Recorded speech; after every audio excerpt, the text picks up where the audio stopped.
Hello guys! Hello mga kalingap! Isang mapagpalang araw po sa inyong lahat. Magandang araw at magandang gabi po saan man po kayo naroroon, Mapaluzon, Visayas at Mindanao. Saan mang panig po ng ating mundo.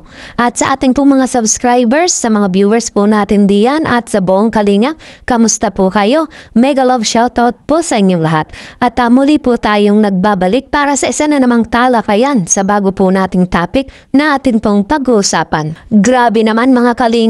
Edsi Pans, Kalingap Edo, hayagang pinagdududahan. Pagdating naman mga kalingap, kay Kalingap Edo at kay Beyonce ay sobrang effort sa isa't isa. At yan po mga kalingap ang ating pong pag-uusapan at sabay-sabay po nating alamin at i-marathon. At syempre mga kalingap, baka hindi pa po kayo nakakapag-subscribe sa atin pong munting channel, mag-subscribe na, mag-like and share na po kayo at nang sa ganun lagi po tayong updated sa lahat po ng ating mga videos.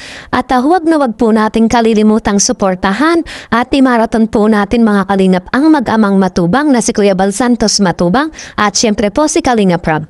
Patuloy po nating suportahan sila sa araw-araw po nilang pagtulong sa ating pong mga kababayang mahirap. Para syempre mas marami pa po silang ma-scout. At hindi lamang po yan mga kalingap, suportahan din po natin, panoorin ang lahat ng vlogs ng buong charity.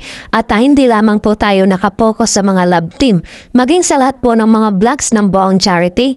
Sabay-sabay po natin itong i-marathon at nang sa ganun mga kalingap patuloy silang makatulong at mapalawag pa ang kanilang charity work. At so yun mga kalingap, dumako na po tayo sa ating topic. Grabe naman mga kalingap, Edsi Pans, Kalingap Edo, hayagang pinagdududahan. Pero bago yan mga kalingap kamustahin muna natin ang EDSI ngayon. Sa ngayon mga kalingap patuloy pa rin ang paghahanda sa piging kung saan idaraos ang pagdiriwang sa kaarawan nga po ng ating si Baby Beyonce. At hindi po ito basta-basta pagdiriwang lang, kundi isa po itong maasaysayang event sa mundo ng kalingap. Bagamat nahaharap sa pagkabiste ang buong kalingap dahil sa pagiging kalahok ng Team Kalingap or Matubang Family sa Family Feud Show, ang pagdiriwang ng kaarawan ni Beyonce ay hinding-hindi matitinag or mahadlangan ang pagdiriwang na ito. Lalo't higit mga kalingap ang relasyon ni Papa Eds at ni Baby Beyonce mananatili pa ring matatag. At ito mga kalingap nasasaksihan at napapatunayan natin lalo na nang magtungo si Papa Ed sa Manila bilang guest sa Family Feud Show. At bago nga po pumunta ng Manila itong si Papa Eds at si Baby Beyonce sobrang ng effort sa isa't isa. Kumbaga mga kalingap nagkaroon sila ng time sa isa't isa bilang pagpapaalam ni Papa Eds patungong Manila.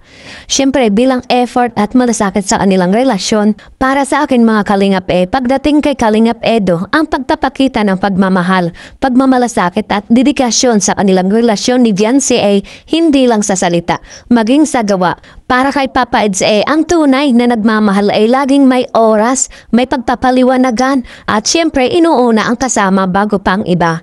Para sa puso ni Papa Eds number 1 ang kanyang si Wife. Yan ang sekreto ni Papa Eds. Todo effort pagdating sa pagmamahal. Kayo mga kalingap, ano ang masasabi nyo? Ito na ba ang tunay na pagmamahal tulad ng ginagawa ni Papa Eds sa kanyang si Wife? At pagdating kay Beyonce mga kalingap wala tayong masasabi. Batid naman po natin na kay Papa Eds miikot ang mundo nitong si Baby Beyonce, di ba mga kalingap? At nito mga nakaraang araw mga kalingap natutunghayan natin ang napakagandang aura ni Baby Beyonce mula sa pagtitiktok videos ni Tina and Jen, kung saan mula sa refleksyon ng salamin makikita itong napakagandang si Beyonce. At so yun mga kalingap, dumako naman tayo at pag-usapan natin ang topic natin ngayon. Grabe mga kalingap, hayagang pinagdududahan si Kalingap Edo ng EDSIPAN. Ayon nga po sa ilang reactor hindi sila tunay na EDSIPAN, kundi isa silang basher na patuloy na naninira sa magandang relasyon ng EDSI. Diba, para sa akin mga kalingap ang mga ganyang mga basher wala na lang silang magawa, kundi ang patuloy na manira sa isang magandang relasyon. Pero sino ba sila para pahalagahan, di ba? Mas mahalaga siyempre ang mga taong patuloy na sumusuporta, nagmamahal sa kanilang love team.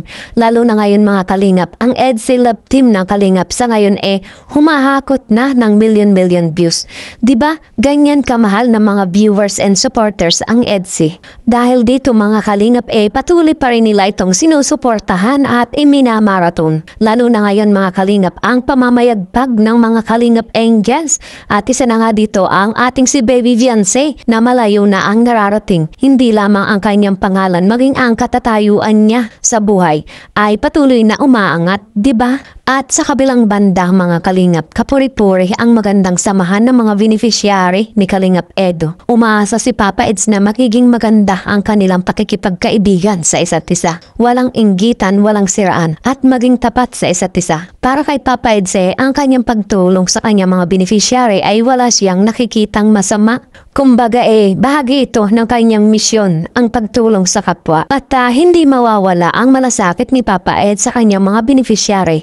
At ito binabalik lang niya ang pagtulong niya mula sa kinikita niya sa kanyang mga pagbabloging. At pagdating sa kanila ni Baby Beyonce wala siyang nakikitang problema. Para sa akin mga kalingap ang sekreto ng long-lasting relationship effort at commitment sa isa't isa. At yan ang ginagawa at pinaparamdam ni Papa Ed sa kanyang si Wife.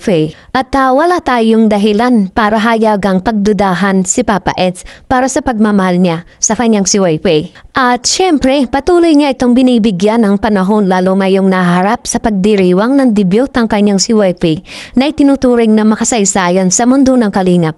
At alam ni Papa Eds na sa ganitong kalagayan ni Beyonce kailangan ang kanyang suporta.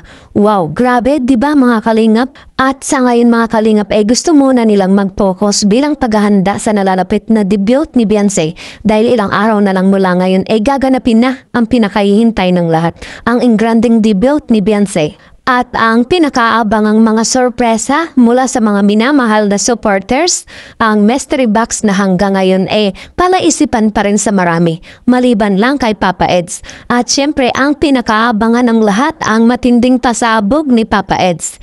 Ito na ba ang pinakaabangan, ang pinakahihintay ng lahat? Naiisip niyo ba ang naiisip ko mga kalingap? Kayo mga kalingap, ano ang iniisip niyo?